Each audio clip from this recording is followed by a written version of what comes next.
Merci beaucoup. Eh bien, nous allons maintenant passer à un sujet qui aussi nécessite que nous améliorons nos connaissances, avec des messages très clairs pour les réanimateurs. Et je remercie énormément Laurence Bouillet du CHU de Grenoble de venir nous présenter donc, cette présentation sur les angioedèmes, très très très nécessaire pour chacun d'entre nous. Merci Laurence. Merci.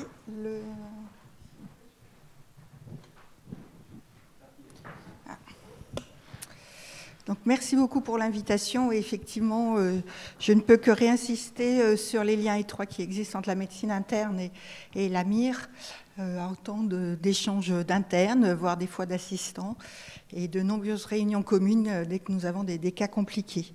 Donc, je vais vous parler aujourd'hui des angioedèmes. Vous allez voir, c'est un topo très clinique. On n'a pas de biomarqueurs. Donc c'est vraiment arriver à poser et affiner un diagnostic sur de la clinique et parfois uniquement rétrospective. Les conflits d'intérêts. Donc juste un petit mot pour débuter sur la terminologie.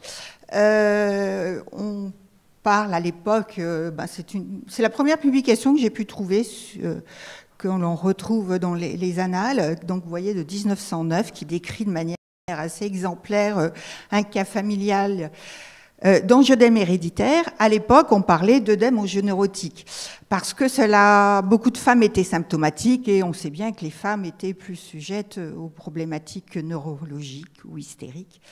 D'où vous comprendrez que je préfère plus ne parler d'œdème angioneurotique, mais d'angioedème et héréditaire. Il y a une petite faute d'ailleurs, mais voilà, on abandonne ce terme d'œdème angioneurotique pour parler d'angioedème héréditaire. En tout cas, dans ces cas décrits, on avait à la fois l'expression périphérique, vous voyez sur la photo, et puis des crises abdominales. Donc voilà les 5 messages clés que je vous propose de retenir. Et on va commencer par connaître les étiologies des angioedèmes. Et avant tout ça, c'est d'être bien sûr qu'on parle de la même chose, c'est-à-dire qu'est-ce qu'un angioedème? Un angioedème, c'est un symptôme, ce n'est pas le nom d'une maladie, c'est un symptôme, c'est un œdème aigu, c'est-à-dire qu'il va durer quelques heures à quelques jours, allez, 5 à 7 jours maximum, il disparaît totalement entre les crises. Sinon, on est sur un œdème subaigu ou chronique. Il n'est pas inflammatoire, il n'est pas rouge, il est de la couleur de la peau. Il peut être récurrent, il est soudain, et je réinsiste sur le réversible sans séquelles. On vient encore de m'envoyer une demande de consultation pour un cas soi-disant d'angioedème, une patiente qui a un œdème permanent de la face depuis 2 mois. Je peux déjà rapidement éliminer l'angioedème et peut-être plus aller sur un syndrome CAF-SUP ou autre. Donc voici des exemples de la langue, les mains, les paupières, les lèvres. Alors c'est vrai que souvent les patients nous sont adressés lorsque c'est la face ou le secteur ORL qui est touché, parce que c'est toujours très impressionnant, mais souvent les gens ont un historique d'œdème à d'autres endroits. Alors, on va parler des angioedèmes récurrents isolés. Là aussi, j'insiste sur des angioedèmes qui se présentent sans signe autre, c'est-à-dire pas de choc, pas d'urticaire associé, pas de signes digestifs. On est uniquement sur un angioedème isolé et qui peut être récurrent. Il faut quand même savoir que dans 95% des cas, on est sur des angioedèmes mastocytaires. Alors, là aussi, secondaire à une activation mastocytaire, on va dire IgE spécifique, c'est-à-dire l'allergie, c'est assez rare d'avoir un angioedème isolé. La plupart du temps, vous avez encore, donc soit l'érythème, l'état de choc, les signes digestifs, etc. C'est vraiment exceptionnel. Puis la plupart du temps, vous avez un contact récent qui a précédé cet angioedème, ingestion d'un aliment, injection d'un médicament. Vous avez les angioedèmes mastocytaires qui sont induits par les AINS et qui ne sont pas du tout allergiques et qui sont assez bénins. Et puis les angioedèmes spontanés, mastocytaires, qui sont assez bénins, qui peuvent être impressionnants et qui rentrent dans le même cadre nosologique que l'urticaire chronique spontané. Et puis à côté, vous allez avoir les angioedèmes bradykiniques, vous voyez qu'ils sont plus rares, 5%, et vous voyez que sur les photos, il est impossible de détecter là lequel est mastocytaire, lequel est bradykinique. Dans les angioedèmes bradykiniques, vous avez ceux qui sont associés à un déficit en C1. Donc on va dire que c'est le seul marqueur qui est utile, c'est si vous avez un déficit en C inhibiteur ou pas. Dans ces cas-là, vous avez les angioedèmes héréditaires avec déficit en C1 et les angioedèmes acquis.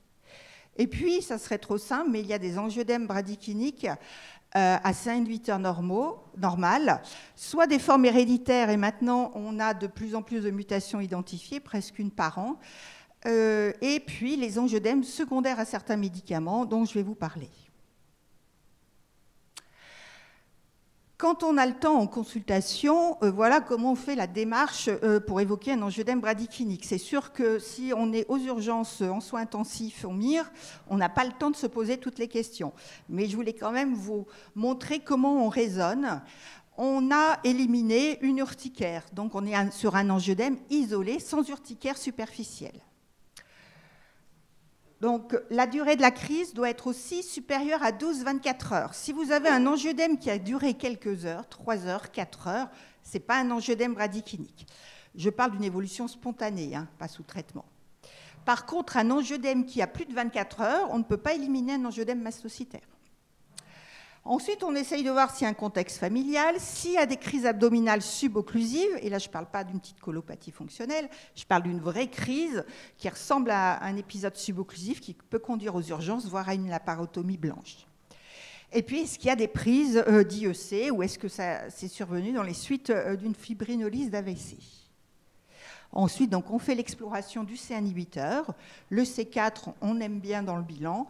Et je rappelle que dans l'exploration du C inhibiteur, c'est surtout le dosage fonctionnel qui est le plus important. Et puis, si vraiment on est convaincu qu'on a affaire à un angioedème bradykinique, qu'il n'y a pas d'IEC et que le C inhibiteur est normal, on ira rechercher les mutations. Donc, tous les organes peuvent être touchés dans l'angioedème bradykinique, sauf le poumon. Alors là, je suis incapable de vous dire. Finalement, ça donne, quand on a les angioedèmes, ça donne une toux peut-être. Enfin, ça ne donne pas un tableau d'œdème pulmonaire, peut-être simplement de toux. Et puis le cerveau, les œdèmes cérébraux, en dehors de Dr House, qui en a décrit un, mais j'en ai jamais vu dans la littérature. Par contre, vous pouvez avoir des localisations au niveau de la vessie, avec parfois des rétentions d'urine assez importantes, des ascites importantes. Important, c'est que le risque laryngé existe tout le long de la vie d'un patient et est totalement imprévisible. Et là, je n'ai aucun biomarqueur, ni marqueur clinique pour vous dire ce patient n'est pas à risque. J'ai un patient qui peut avoir vécu 60 ans sans faire une seule crise, qui est dépisté parce que c'est le contexte familial, et qui un jour, sur son canapé, face à un match de rugby, va déclencher son œdème laryngé. Donc cette épée de Damoclès existe, et c'est important d'éduquer les patients à ce risque, parce que même peu sévères, ils l'ont, et les médecins qui s'occupent de ces patients, et les urgentistes qui peuvent les accueillir aux urgences. Alors juste pour mettre un petit peu de physiopathologie, tout à l'heure on a vu tout ce qui était complément. Là, moi j'insiste sur la phase contact parce que les angioedèmes bradykiniques, c'est la phase contact de la coagulation qui est concernée. Le complément n'est concerné qu'au niveau du C inhibiteur. Et donc là, on a dans la genèse d'un angioedème bradykinique une activation du facteur 12 qui va permettre la coupure de la précalicréine en calicréine, le plasminogène en plasmine, avec parfois aussi des possibilités d'activation directe d'ailleurs de la calicréine.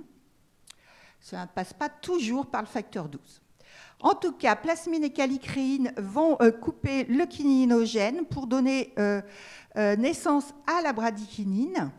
Cette bradykinine, c'est le plus puissant la protéine la plus puissante vasodilatatrice de l'organisme.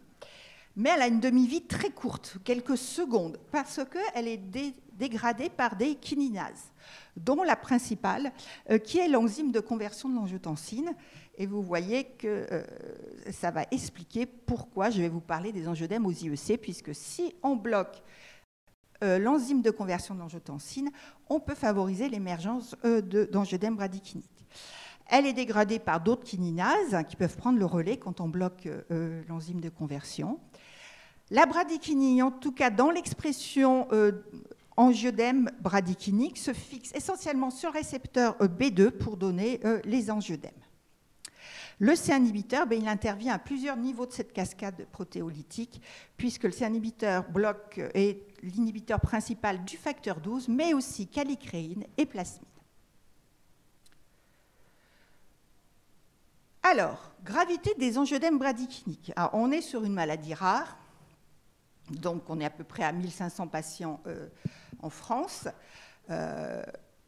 On a un risque rare qui est difficile de mesurer.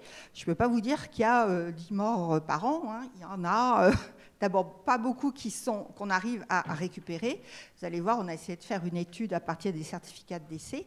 Donc c'est un peu compliqué d'avoir des chiffres très précis. La problématique, c'est que si vous avez un angiodème, la première réflexe qui est normal, vu la fréquence des angiodèmes mastocytaires, c'est de traiter avec de l'adrénaline ou des antihistaminiques. Vous voyez d'ailleurs que je ne parle pas de la cortisone, et pourtant je suis interniste, hein, mais là je suis anti-cortisone dans ces pathologies-là, ça ne marche pas, et ça favorise même les rebonds. Donc, angiodème, on pense mastocytaire, on met des grosses doses d'antihistamine, on n'hésite pas de mettre de l'adrénaline à petite dose, hein, la dose choc anaphylactique. Donc si c'est un angiodème mastocytaire, tout va bien. Par contre, si on est sur du bradykénique, tout va mal. Parce qu'on a besoin d'un traitement spécifique. Les antihistaminiques, l'adrénaline ne marchent pas dans les angiodèmes bradykéniques. Donc, cette étude que nous avons faite à partir des certificats de décès et des bases de données de pharmacovigilance, on nous a permis de faire remonter un taux de mortalité, vous voyez, par angiodème. Alors, pareil, on a pris angiodème isolé. On n'a pas pris les angiodèmes dans le cadre d'un choc anaphylactique. On voulait justement ne pas être sur de la mortalité par allergie. Donc, par mortalité par angiodème isolé, on est à 0,36 décès par million, avec, sur le plan bradykénique, une mortalité beaucoup plus élevée, qui est à peu près à 45 fois plus élevée en cas d'angiodème bradykénique. Alors, c'est sûr qu'on n'est pas sur des chiffres élevés, mais l'important, c'est que ça nous a permis de confirmer des choses que, entre spécialistes, on se disait toujours, oui, mais si tu fais un angiodème mastocytaire spontané, tu risques rien, dites à vos patients que vous n'en mourrez pas. On était toujours à se dire, est-ce que c'est vraiment vrai? Bon, il y en a quand même quelques-uns qu'on a pu identifier comme des angiodèmes mastocytaires, peut-être allergiques, mais c'était difficile, comme toujours rétrospectivement et surtout sur les certificats de décès, de savoir que c'était du non-allergique. Alors, les angiodèmes héréditaires, alors ça c'est un autoportrait d'un patient américain qui atteint de la maladie et qui se fait lorsqu'il fait une attaque. Et l'importance de l'attaque qui touche la face, c'est qu'il peut y avoir une atteinte des voies aériennes supérieures dans 30% des cas. Et pour chaque atteinte des voies aériennes supérieures, le risque de décès est de 25% en l'absence de traitement spécifique. Donc c'est quand même assez élevé sur le plan du risque de mortalité. Ça, c'est une étude rétrospective faite par notre collègue Konrad Bork sur les décès par œdème laryngé dans le cadre d'angiodème bradykénique. Et il a regardé la durée moyenne de ces angiodèmes. Et là, quand même, les vertus de ces études rétrospectives, même sur des petites séries, on avait toujours tendance à dire « oh, on a le temps quand même ». Et en fait, vous voyez qu'il y en a certains, si on prend les limites inférieures de chacun, où en quelques minutes, on peut avoir un décès. Deuxième aspect que vous pourrez peut-être rencontrer, c'est l'aspect crise abdominale, puisqu'on est vraiment sur un tableau de crise subocclusive, voire qui mime une crise occlusive, avec vomissement, arrêt des gaz, douleur très intense, une ascite qui peut être parfois majeure. On a une fois un diagnostic fait sur une patiente qui avait des ascites récidivantes qui faisaient bien 1 litre. Il peut y avoir associé une sorte de choc par hypotension. Et surtout, ce qui est impressionnant, c'est que vous avez un tableau clinique, mais aussi radiologique impressionnant. Si un chirurgien passe par là, en général, il opère. Mais c'est là où il faut savoir penser à la crise abdominale, puisque en 24 heures, on peut avoir spontanément une amélioration spectaculaire, tant sur le plan clinique que radiologique. Donc ici, vous voyez un scanner avec des images en cocarde, des lames d'acide. Ici, c'est une jolie échographie faite chez l'enfant en pile d'assiettes, qui a permis, donc, c'était une crise inaugurale qui a permis de faire le diagnostic. Et là encore, heureusement, aux urgences, c'était aux urgences de Grenoble, quelqu'un qui connaissait les angiodèmes et qui a pu retenir la main du chirurgien. Là, c'est pour vous montrer une crise abdominale impressionnante dans cette publication et surtout une normalisation spontanée totale en 24 heures. Donc des histoires de syndrome occlusif qui s'améliorent spontanément peuvent vous faire évoquer un angiodème bradykémique. Par contre, des douleurs abdominales et vous faites une imagerie à ce moment-là qui est normale, ce n'est pas un angiodème bradykémique, parce que vous voyez que chaque fois, il y a une imagerie très évocatrice. Juste ça qui est aussi intéressant pour vous montrer quand même l'aspect irritatif des crises abdominales, c'est que ce n'est pas seulement un œdème de la muqueuse, mais que cet œdème induit aussi une ulcération. C'est une vidéocapsule qui est avalée lors d'une crise abdominale. Vous voyez qu'au niveau B et C, elle est bloquée, elle n'avance plus. Le patient reçoit du concentré de C inhibiteur, ça y est, c'est réouvert et la capsule continue à avancer. Donc j'espère vous avoir convaincu de la gravité de certaines crises d'angiodème bradykémique dès que ça atteint les voies aériennes supérieures et parfois lorsque ça atteint le tube digestif. Les angiodèmes aux IEC, c'est probablement ceux que vous risquez de voir parce que autant, je vous ai dit, on est à peu près à 1500 patients en France, donc c'est quand même le risque de croiser un patient qui a une forme héréditaire est quand même très rare. Par contre, les angiodèmes aux IEC, vous risquez d'en rencontrer. Ça, c'est un premier patient qui a débuté son lisinopril en 2002. 2009, premier angiodème de la langue. 2011, premier angiodème laryngé. Puis ça s'enchaîne. Dans la même année, il fait un deuxième. 2012, c'est le troisième œdème laryngé, première trachéotomie. Quatrième œdème laryngé, deuxième trachéotomie. On se dit, est-ce que ça va s'arrêter? Et oui, il y a quelques années, on avait effectivement communiqué dans un congrès d'urgentistes et l'urgentiste qui était présent au quatrième œdème laryngé a pensé à ce diagnostic, a fait arrêter l'IEC et depuis, le patient n'a plus fait de crise. Donc vous voyez bien que si on n'arrête pas l'IEC, qu'est-ce qui se passe? Les crises deviennent plus fréquentes et plus graves. Ils s'en tirent bien. Hein. Et là, malheureusement, c'est une de mes patientes qui s'en tire moins bien, patiente sous ramipril, que j'ai vue en 2015. On avait fait une consultation, j'avais contre-indiqué les IEC à vie, mais elle avait des troubles cognitifs. J'avais bien fait mon courrier, parce que j'ai relu après. Et puis malheureusement, il y a eu une reprise de l'IEC en 2016. Et le temps qu'elle arrive en réa, qu'on mette un traitement spécifique... Et malheureusement, vous allez voir, il y a eu d'abord une tentative d'intubation, alors qu'il ne faut pas tenter d'intuber. La patiente est décédée. Donc tout ça pour dire que, voilà, c'est compliqué. C'est vrai qu'on a toujours des regrets. On doit leur mettre une carte autour du cou ou autre. Alors, les angiodèmes aux IEC touchent beaucoup la face, les lèvres, la langue.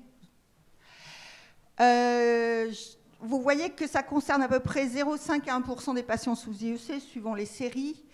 Une étude américaine avait montré que 17% des angiodèmes qui se présentaient aux urgences étaient secondaires aux IEC. En France, j'avais calculé que ça pouvait faire à peu près 5300 angiodèmes par an en France, en sachant qu'ils peuvent faire des angiodèmes en dehors de la face, etc., et que probablement pas mal passent inaperçus, diagnostiqués comme allergiques. La localisation, donc je vous en ai parlé. Les facteurs de risque, donc la toux sous IEC. Alors en général, quand il y a une toux sous IEC, on arrête l'IEC, donc normalement ça évite. la couleur de peau noire, le sexe féminin, l'âge de plus de 65 ans. Et puis, il y a des médicaments qui, associés, augmentent le risque, la prise de glyptine et les inhibiteurs de mTOR. Et donc, ça peut être classiquement le transplanté rénal, qui est un inhibiteur de mTOR. Bon, les glyptines ne sont plus trop à la mode, mais qui prend en plus un IEC. Ce qui est important de savoir, c'est que IEC plus inhibiteur de mTOR risque d'angioedème. IEC, risque d'angioedème. Inhibiteur de mTOR, quand vous avez arrêté l'IEC, il n'y a pas de risque d'angioedème, il n'y a pas de surrisque. Donc, on peut laisser l'inhibiteur de mTOR. Autre chose aussi importante, c'est l'incidence des angioedèmes suite aux thrombolyses des AVC et pas des infarctus. Alors ça, je ne sais pas. On ne sait pas à quoi c'est lié. L'incidence, vous voyez, est entre 1 et 6% des thrombolyses. Là aussi, c'est souvent l'hémiphase, la langue ou les voies aériennes supérieures. Le délai moyen, vous voyez, c'est 65 minutes en moyenne après le début de la thrombolyse. 12% sont quand même graves, nécessitent une intubation de trachéo. Et là aussi, on retrouve notre IEC qui est un facteur de risque. Alors, quel traitement spécifique des angioedèmes bradykiniques ? Donc, ces dernières années sont assez exceptionnelles pour cette pathologie rare, puisqu'on a vu l'émergence de beaucoup de traitements, et on en a encore beaucoup qui arrivent. On a au moins une dizaine de candidats médicaments. En tout cas, 2009, c'était surtout l'année de la révolution, puisque c'est l'arrivée de l'icatibant, ou Firazyr, qui est l'antagoniste des récepteurs B2, de la bradykinine et qui est une forme sous-cutanée. Et ça nous a permis à ce moment-là d'autonomiser nos patients. On a bien évidemment le concentré de C1, donc soit des PDS, Berinert Cinryze, soit un recombinant, le Ruconest, mais qui n'est plus commercialisé à l'heure actuelle en France, depuis début avril. Juste un peu de physiopathe pour vous montrer où agissent ces différents médicaments. Bon, c'est assez facile. Alors, le traitement de la crise repose sur le Firazyr ou du concentré de C-inhibiteur.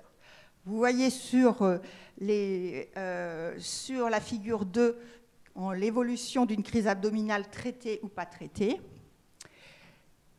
et avec l'importance de traiter tôt, et puis l'injection sous-cutanée d'icatibant qui est efficace dans les œdèmes laryngés. La forme sous-cutanée, au départ, avait été redoutée sur le fait que ça pourrait être moins efficace ou moins rapide d'efficacité que les formes IV. Et en fait, les données depuis la commercialisation du Firazyr montrent que c'est très efficace et très rapide.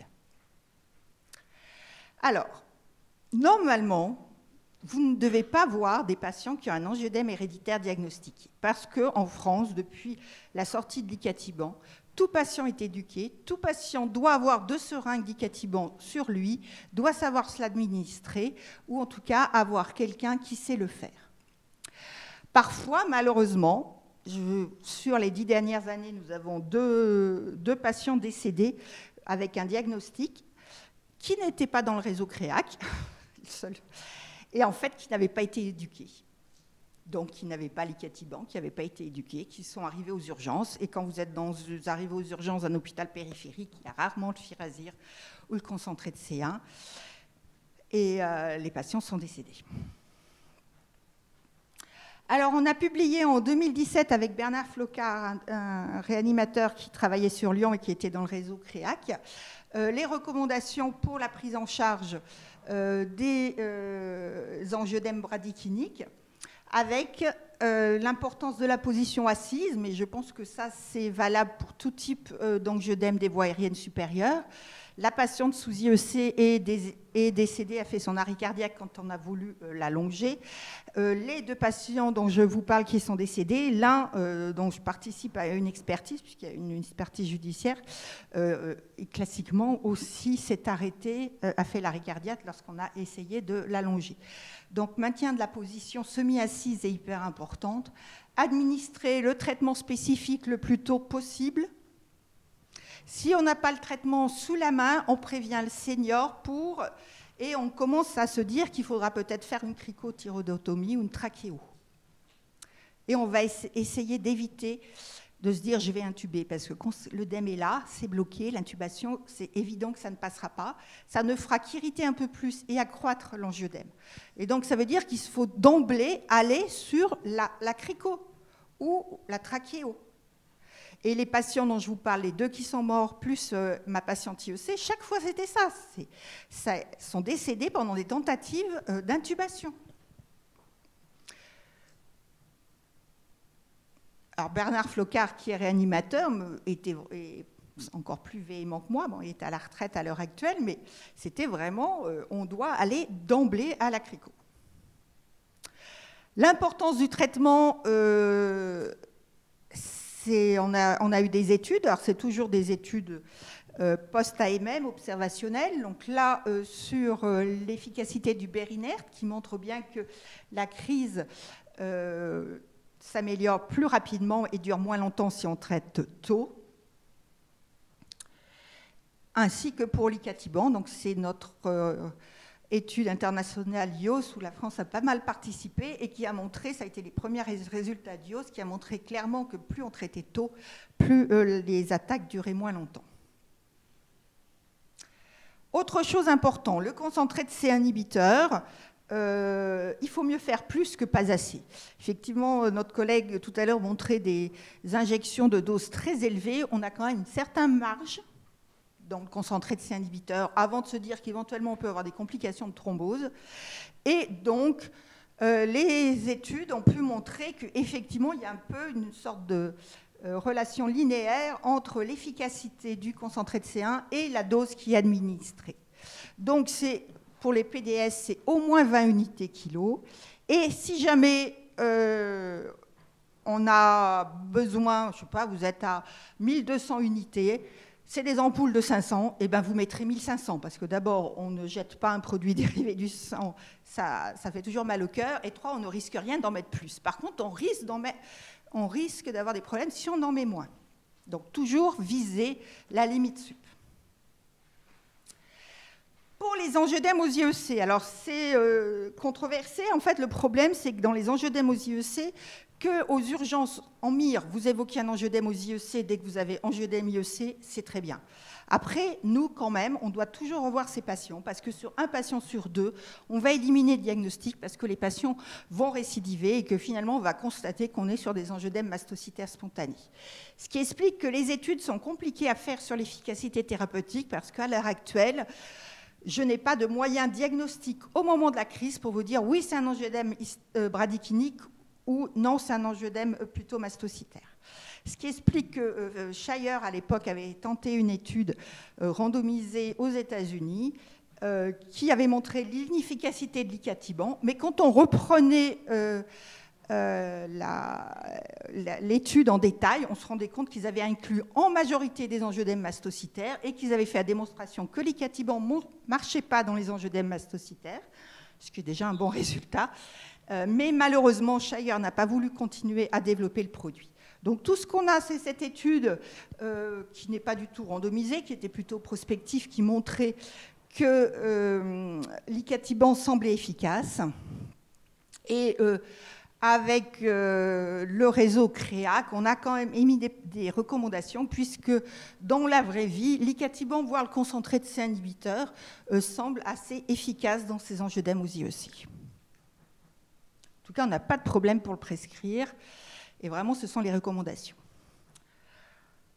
Donc, quand vous avez un angiodème qui arrive en soins intensifs aux urgences, on recherche la prise d'IEC. On se dit que je dois traiter rapidement. Si la pharmacie ne dispose pas de traitement spécifique rapidement disponible, je préviens le réanimateur senior qui sait faire une crico, une trachéo. Ce qu'il ne faut pas faire, sous-estimer la gravité, allonger le patient, faire l'examen ORL pour vérifier s'il y a bien un angiodème. Ah ben alors là, vous allez titiller encore plus la muqueuse, bien activer votre phase contact de la coagulation, bien gonfler encore plus. Donc ça, on ne le fait pas. Et puis, chercher à intuber, j'espère vous avoir convaincu, vraiment, c'est se mettre plutôt dans une démarche de faire une trachéo en priorité. Et donc, voilà ce qu'il ne faut pas faire. C'est une image d'une publication de cardiologue. Vous voyez que la pauvre patiente, c'est un angioedème aux IEC, ils essayent de l'intuber par le nez. Là, on a envie de dire, mais faites-lui une trachéo plutôt que passer par le nez. Bon, en tout cas, elle était bien en position semi-assise, ils ne l'ont pas allongée. Comment ? Ah bon, d'accord. En plus, donc oui, c'est pas plus mal. Alors, une dernière chose, c'est que vous pouvez avoir un patient qui a un angioedème héréditaire, mais qui vient pour autre chose. Et vous allez devoir peut-être l'intuber, il a le droit de faire un choc septique, d'avoir un accident, etc. Et dans ces cas-là, il faut penser à la prophylaxie court terme.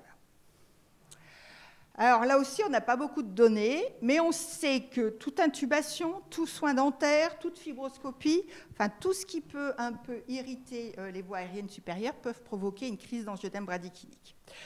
Les seules données d'évidence médecine qu'on a, c'est encore notre cher Konrad Bork, qui a fait cette étude rétrospective sur des extractions dentaires et qui a regardé tous les patients qui avaient un œdème laryngé après extraction dentaire.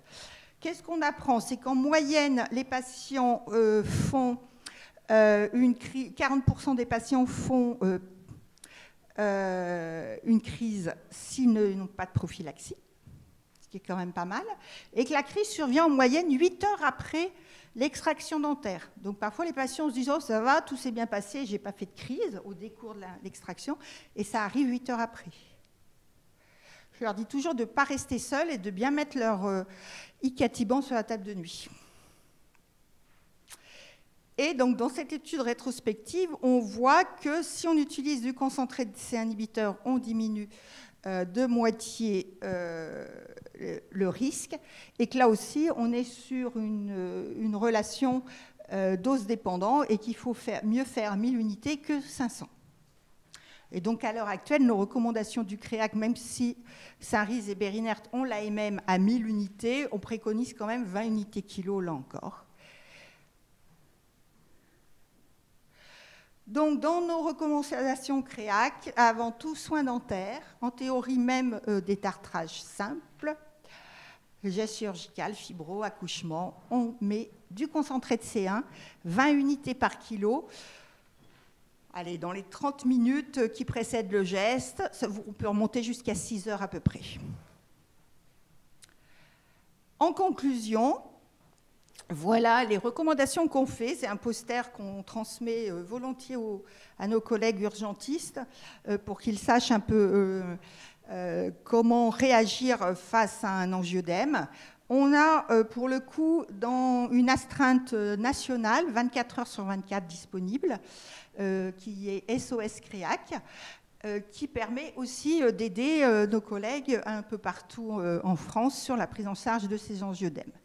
Donc voilà, en fonction de est-ce qu'on est sur une pathologie connue, bradykynique ou indéterminée, les différentes prises en charge. Alors, je réinsiste sur acide tranexamique. L'acide tranexamique peut être utilisé dans les traitements de fond au long cours, mais en aucun cas n'est un traitement de la crise. Et je vois encore trop d'urgentistes ou réanimateurs qui m'appellent tout contents. Bon, on a commencé le pouce-seringue d'acide tranexamique, ça ne fait pas mieux que le placebo. On se dit, ouais, c'est pas cher, donc on va le mettre, sauf que finalement, on retarde le traitement spécifique et c'est une catastrophe. Et pour finir, voilà pour nous joindre. Donc de manière urgente, cette hotline disponible, je réinsiste, 24 sur 24, qu'il ne faut pas hésiter à utiliser. Et sur le semi-urgent, consultation CREAC.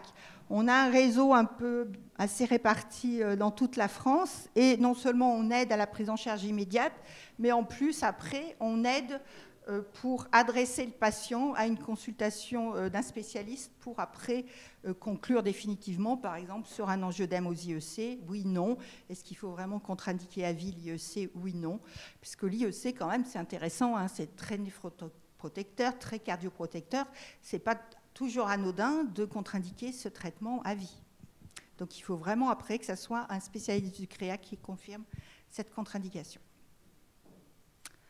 Je vous remercie.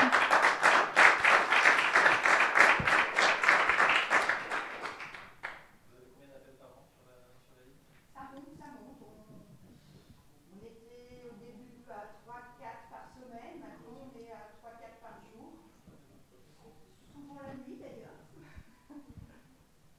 Oui.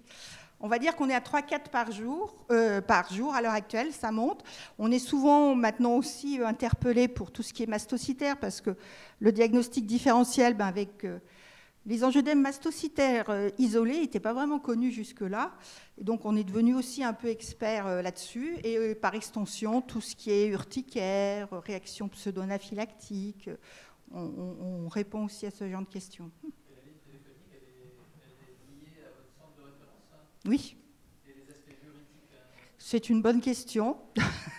C'est compliqué. On donne un avis. Oui, non. On demande une traçabilité. Donc, on demande à chaque appelant de nous envoyer un mail pour bien récapituler et de dire ce qu'on a dit, de voir comment. Mais après, oui, ça, je. Et sur le plan pratique, il faut passer le téléphone à l'autre. Donc, en fait, avec les merveilles de la technologie, on transfère. Maintenant, on a nos collègues de Lyon et de Paris qui nous aident. Au départ, c'était que Grenoble. Voilà, il y a une dizaine de personnes qui tournent. J'embauche un peu mes jeunes assistants. Hein. Oui.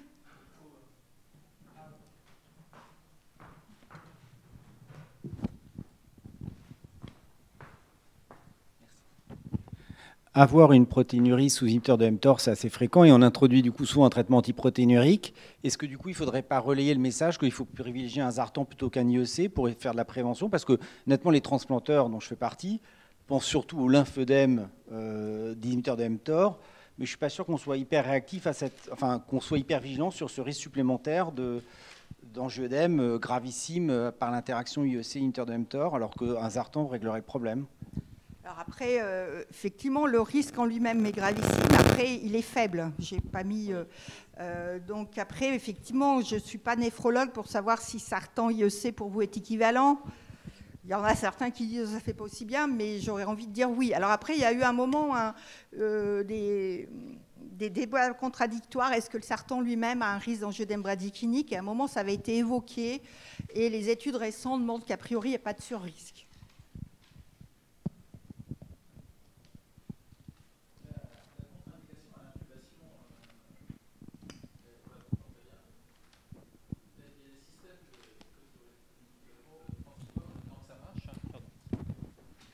Qu'est-ce qu'on a comme expérience de nombre de malades intubés par an et quel est le niveau d'évidence de ça? Parce qu'il faudrait qu'on passe un message très clair. Donc votre message, il est pas de tentative d'intubation. J'ai malheureusement pas suffisamment de... Je veux dire, je vous parle de 3 cas. Je vous parle de l'expérience de Bernard Flocard qu'il avait lui-même de son ancien patron qui racontait qu'il avait fait une trachéo dans le couloir.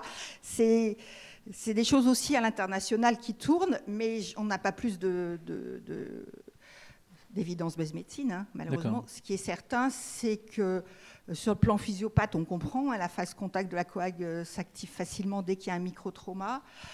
Chaque fois qu'on a eu des décès, effectivement, en tout cas sur les cas récents français, ça a été chaque fois parce qu'il y a eu un essai d'intubation plutôt que d'aller directement. Je pourrais vous passer les recos que l'on avait fait à l'époque avec Bernard Flocard, mais on est sur des adages. Hein.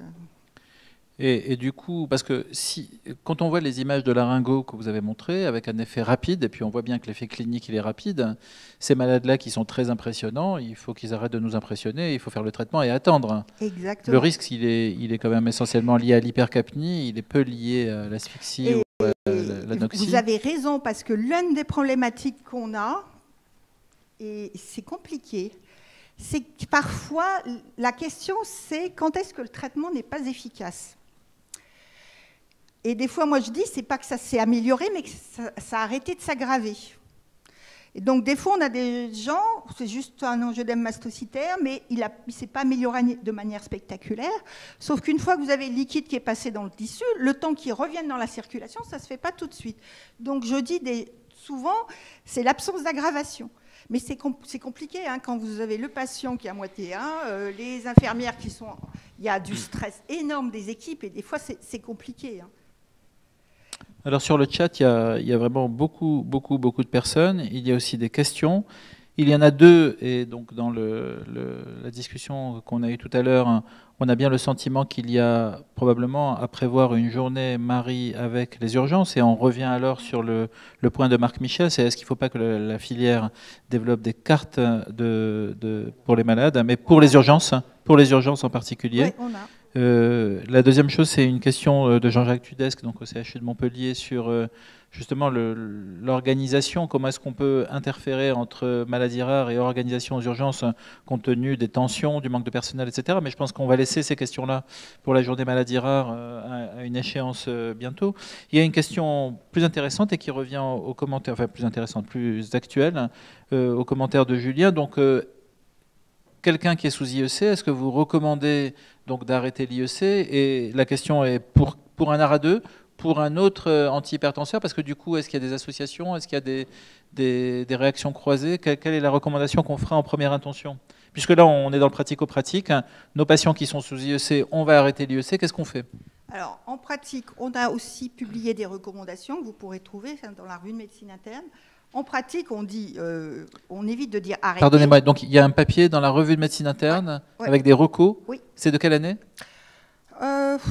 Le temps passe vite, je les ai plus en tête. Éventuellement, on pourra le transmettre sur le site. Mais après, je vous les ai mises là. Voilà, très bien, merci. Bon, c'est 2013 déjà, mais je les ai revues, sont toujours d'actualité.